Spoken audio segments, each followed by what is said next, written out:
Good morning, I'm Doug Yates with the Real Estate News Channel. I'm Mark Cunningham. Doug Yates' identical twin brother. And listen, a while ago, Complete Short Sale Processors, they came to us and they said, well, Wells Fargo is telling us that they are not going to extend approval dates. So that means that you have to close on time or else it's going to continue on to foreclosure. Ooh, that's kind of rough. Yeah. Well, guess what they're doing now? Wells Fargo is now stating that they will extend a foreclosure date if, for 3 reasons. Number one, it has to be approved. The short sale already has to be approved, and all junior liens have to be approved as well. Any seconds or thirds and possible PMI companies have to have approvals. The second part is the buyer has to have financing approval and ready to close. The third part has to close within 30 days. So those are the 3 points of criteria that they tell you has to happen or they will not postpone it. So they're trying to make it a little easier and try to be a little softer. But here's the thing. You know, when it comes to having the junior lien holders having to have an approval and all that sort of stuff, well, this is a wait for him and wait for her game. They want to see what he's going to do before they say what they're going to do. And so sometimes it causes this big delay. And it's really stupid, to be honest with you, that they are not willing to just extend the approval date. Right. So we went back to Complete Short Sale Processors because we thought, well, this must be devastating for all the Wells Fargo properties that they have. And we spoke to Deidre Baker. She's one of the directors of processing. She happens to be doing her own processing a little bit herself. And so she deals with Wells Fargo, plus she hears what all the processors say about it. And they do just tons of files.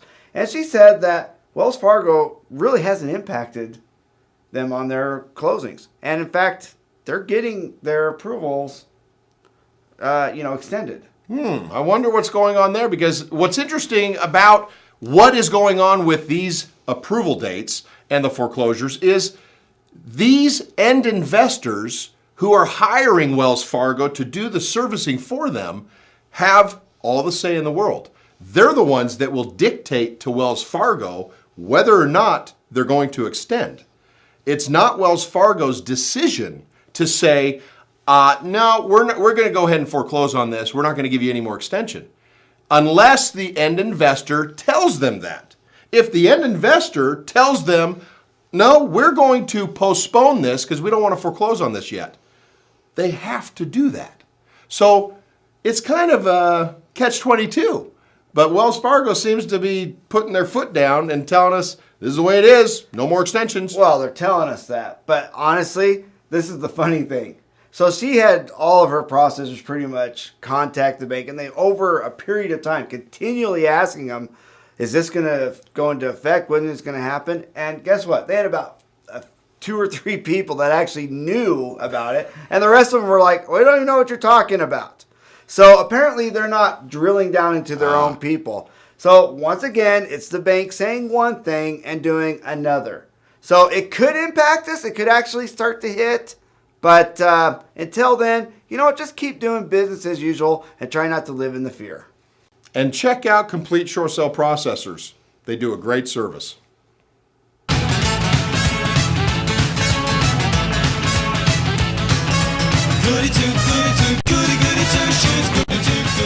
Hey, we'd like to welcome Tony Birdie. Tony Birdie is the co-founder of Goody Two Shoes organization. And Goody Two Shoes is a nonprofit organization that helps underprivileged kids. So we wanted Tony to explain a little bit about what his organization does, how it functions, and how you can help during this Christmas season that's coming up. Thanks, Doug. You bet. The Goody Two Shoes Foundation, we're a nonprofit organization. We provide brand new shoes and socks to disadvantaged children here in Clark County. Our goal is to outfit 10,000 kids a year. We have a mobile unit, a 48-foot mobile unit that we actually take to the schools. We work through the Clark County School District. People don't know this about Clark County. There's 300,000 kids in our school district here, as I told you earlier. Of those 300,000, we have about 140,000 that are on the free or reduced lunch program, which means that their families live at or below the federal poverty limit, which for the state of Nevada is $24,000 for a family of 4. So it's pretty tough. Wow. So we provide those kids with shoes and socks and the opportunity to choose the shoes the shoes that they want to wear. So how does that work? So you tell us about you come up to the school. Yeah. Okay. We work through the school district with the partnership office mostly. We do partner with some other organizations, but most of our events are done through the school district. We show up with, sometimes we partner with a company like NV Energy or one of those companies here locally, and they'll bring about 40 of their volunteers out. Okay. We'll show up with our trailer, which is like a 48-foot, it's a giant rolling shoe store. We open the doors, we pull the racks out, we carry about 3,000 pairs of shoes, brand new boxed inside of our trailer. And they'll bring the kids out, we'll size the kids up, we'll give them a brand new 6-pack of socks. They'll meet with a community volunteer who takes the time to spend time with them to help them pick out a properly fitting pair of shoes. Sometimes we give out backpack school supplies depending upon the event. Sometimes get this time of year we like to give them little wooden toys and some stuff like that. And they get to spend 15, 20, 30 minutes with a community volunteer who helps them out and spends a good time with them. That is awesome. So how many children do you help a year? Our goal is to help, with our new program, is to help 10,000 kids a year in Las Vegas. We've grown in 8 years ago, we started this event. Our very first year, we helped 225. So our goal this year is 10,000. We're going to fall just a little bit short because of some new programming stuff, but from next year it'll be 10,000, and then who knows where it grows from there. Wow. We wanted to bring Tony to you to let you know what you can do to help because he's got a great organization. We want your donations during this Christmas season to help out his organization, to help a ton of kids out there. It's a great organization. Check out the link below. We've got the link there. You can email him. You can check out his website. He's got a great information. And it really, they do a lot of good things for the community. What's up, guys? Hey, Mark, how are you, buddy? how's it going, Mark?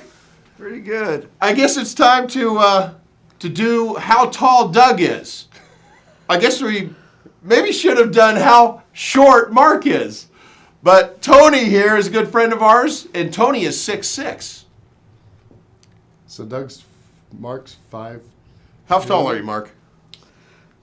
I'm every bit of 5'7" and 5'8" with the right shoe. So All right, well, we wanted to announce our winner today.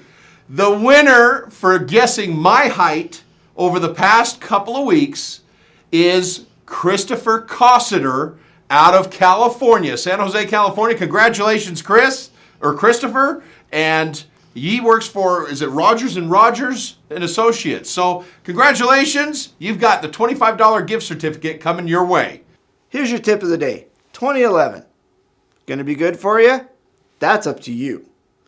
So listen, in order for us to determine what we're going to do in 2011, we really need to look back at 2010. Perfect time of year, right?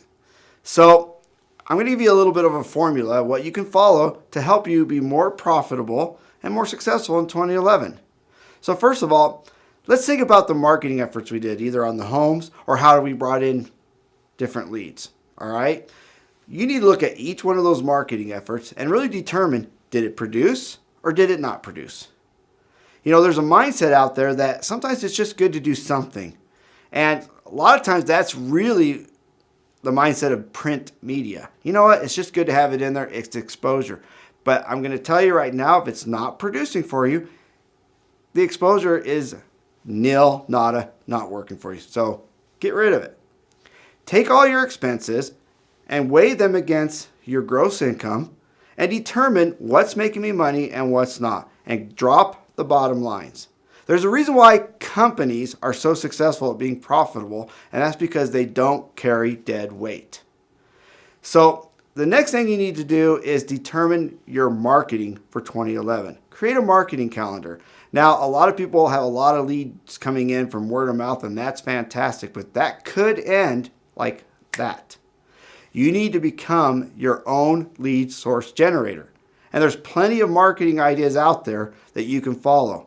So start looking for ways to market each month. It doesn't have to be expensive, but it can be different, various ways. And if you watch some of our previous videos, we talk about very inexpensive ways to do it. Make a marketing calendar. Stick to that. Know that I've got this coming up that I planned on doing, and make it happen. And you'll see a huge increase in 2011. Very simple formula. If you follow it, it'll make you money.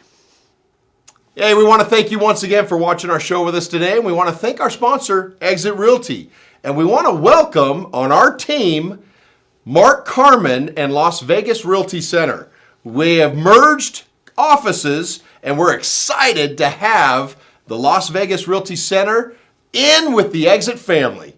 Congratulations, guys. Yep, it's going to be awesome. And you know what? Speaking of awesome, how about this show? Come on, give it up. It's awesome, right? And you want to share it with everybody. I know you do. Subliminal message, do it. So reach over here and click on the Facebook, tweet it, embed it in your website. Now remember, if you put a link to our site on your site, again, I can't stress it enough. It will continue to bring you business. It's SEO marketing. That's awesome. So just do it. Do it. Okay, have a great day, you guys. See ya!